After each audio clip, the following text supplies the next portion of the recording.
यह कथा महाभारत के एक महत्वपूर्ण किरदार शकुनी की है, जो पूरे युद्ध के पीछे का एक बड़ा कारण था। शकुनी ने दुर्योधन के मन में नफरत और महत्वाकांक्षा की आग भरी, जिससे महाभारत जैसे विनाशकारी युद्ध की शुरुआत हुई। लेकिन आखिर शकुनी ने यह सब क्यों किया?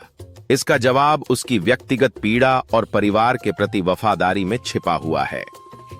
आइए इस कथा को विस्तार से जानते हैं। महाभारत का युद्ध एक दिन में नहीं हुआ।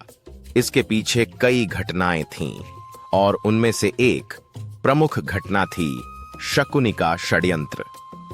शकुनी, जो गांधार नरेश का पुत्र था, ने दुर्योधन को उसकी महत्वाकांक्षाओं की आग में झोंक दिया। उसने पांडवों को हराने के लिए दुर्योधन को अपने पासे का उपयोग करने की सलाह दी। शकुनी के पासे हमेशा वही अंक दिखाते थे जो वह चाहता था, और इन्हीं पासों के कारण पांडवों ने अपना सब कुछ खो दिया, जिसमें द्रौपदी का अपमान भी शामिल था।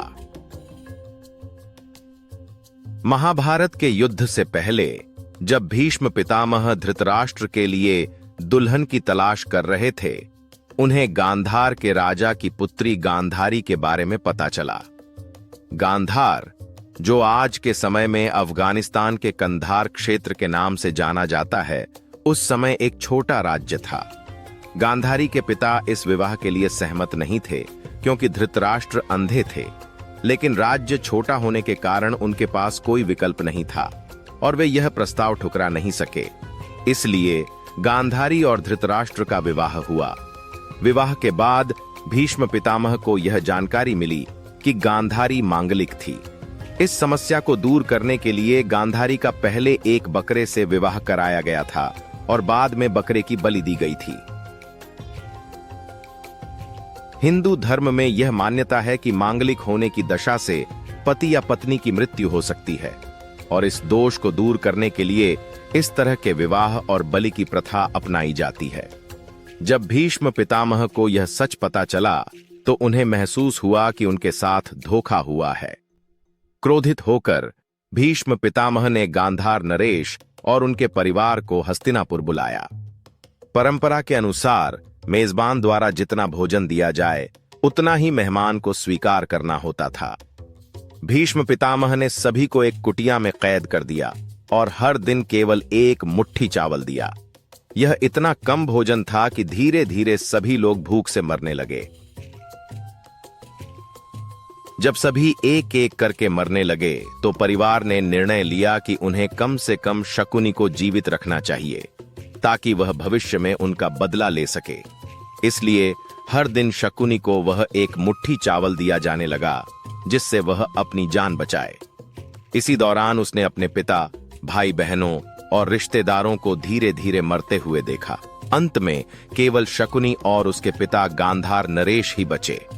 गांधार नरेश, जो अब बहुत बूढ़े और कमजोर हो चुके थे, ने शकुनी को अपने पास बुलाया और अपनी आखिरी शक्ति से उसके घुटने पर प्रहार किया, जिससे उसका घुटना टूट गया।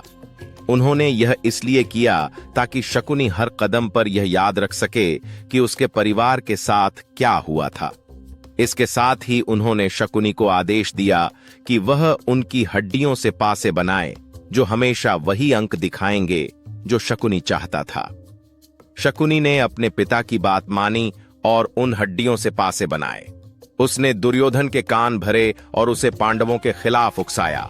उसने अपने चालाक पासों की मदद से दुर्योधन को पांडवों को जुए में हराने की योजना बनाई, जिसके परिणाम स्वरूप पांडवों ने अपना सब कुछ खो दिया और द्रौपदी का अपमान हुआ। यह सब शकुनी ने कुरु वंश से अपने परिवार का बदला लेने के लिए किया था।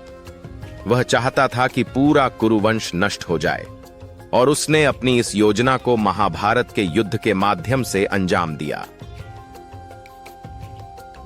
महाभारत के युद्ध के 18वें दिन, जब सभी प्रमुख योद्धा जैसे भीष्म पितामह, गुरु द्रोणाचार्य और कर्ण मारे जा चुके थे, तब सहदेव ने शकुनी को युद्ध के लिए ललकारा।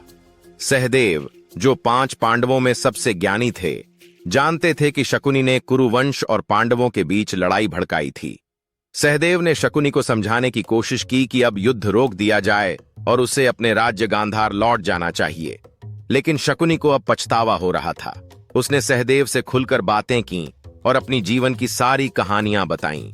कैसे उसने अपने परिवार को मरते हुए देखा, कैसे उसने दुर्योधन को उकसाया और कैसे उसने पांडवों के खिलाफ षड्यंत्र रचा। शकुनी जानता था कि अब उसकी मृत्यु निश्चित है। उसने सहदेव पर हमला करना शुरू किया, लेकिन अंततः सहदेव ने उसका वध कर दिया। शकुनी ने अपने पिता से किए वादे को पूरा कर लिया था। उसने कुरु वंश का नाश कर दिया था। यह भी माना जाता है कि इतने पाप करने के बाद भी शकुनी को मृत्यु के बाद स्वर्ग की प्राप्ति हुई, क्योंकि उसने अपने परिवार के लिए यह सब किया था।